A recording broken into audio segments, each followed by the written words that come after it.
Jose, so much noise. What are you doing today? You're removing all the flooring. You're going to move to 2 layers of floor, and you expose this beautiful floor.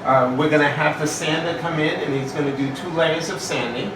Then he's going to put the epoxy finish and then the new finish sealant, so that everything is going to be even from side to side. So we're doing that because we want a continuous look. By removing the tile flooring that was here before, we're actually going to have a space that expands, and everything's going to look much bigger.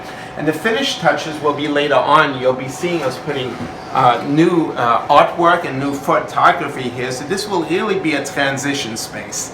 But we can only do it with Jose finishes, sands, completes, and seals.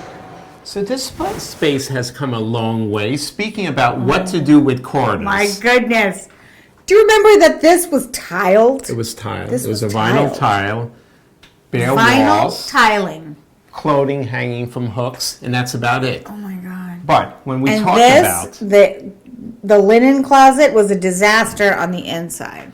when we talk about converting spaces, particularly corridors, and how you can make them useful, I think this one is hit the max. I mean, we finished the floors, we put plantings around the perimeter to give it an outside comes inside kind of a feel.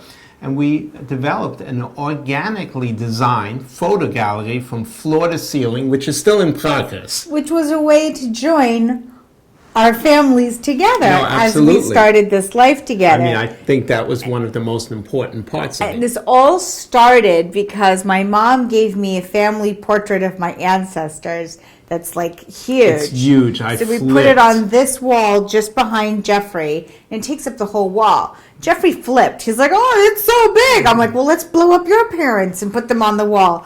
So, and then this whole decorating the walls, I'm like, Jeffrey, this is useless space. So instead of imposing our photo albums on guests, we can just put all the photos we love up floor to ceiling and have the guests, you know, have no choice but to look at our photos. So to me, this is perhaps the most important and best space in the entire apartment. We made, instead of using wallpaper, we made a photo gallery.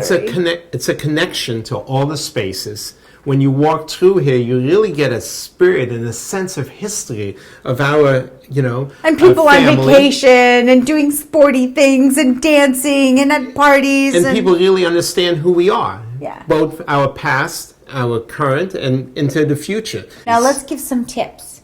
Okay. So if people want to try this at home, so take out all your favorite They should call photos. us. Shouldn't they call us? They should call us. Absolutely. But take out your favorite photos and then buy a ton of frames for everything. That was my toughest part. Actually, Samantha helped me there, even with my family, trying to figure out which were the best photos. She had a wonderful idea. Try to keep to 1 or 2 the most color schematic. One color is better, but if you have frames that are like antique frames, you just, you know, use them so it's not so contrived, right? There's some fluidity or the illusion of fluidity. And understanding older photos have older frames, newer photos may have more modern frames. And you might want to put them in categories. Like this wall is people dressed up, dancing, having a good time, tuxedos. This is like weddings and family reunions and ancestral photos. And so when you break it down into categories, you know, each wall having its own theme, it becomes even more fun. When you put them up, it's important to have a scheme of how you put it up. Don't try to do it too geometric where everything is even. That's boring. You want to have it organic, and you start maybe with a larger photo, and then you flank it with 2 other photos. Or for instance, on this side, we have this full-size photo here, and on this side, we have 2 older photos, but they might relate to these photos. So try to have an understanding and a feel. It's like setting a play. It's like setting a scene. What we also did was we created, once again, use of otherwise useless space. This garden that we have, this horizontal garden that bordering the entire length of the hallway and wraps around and continues here on both sides. We made use of otherwise useless space. In a very meaningful way. And this table that we managed to, this table originally was from the living room as an end table next to some ginormous sofa, which needed to go. But I didn't want... We're not really going to get into that story. Yes, we are. We're totally going to get into that story. I started So, something. I didn't want Jeffrey to feel like I was throwing out everything. So I thought, okay, She essentially did. let's use She let this me keep end this table table. and put it in the corner here.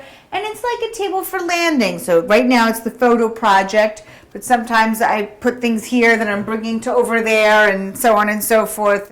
Perfect space out of unusable space. Hey, we did it again. You folks out there, think about these kind of spaces. They can work for you.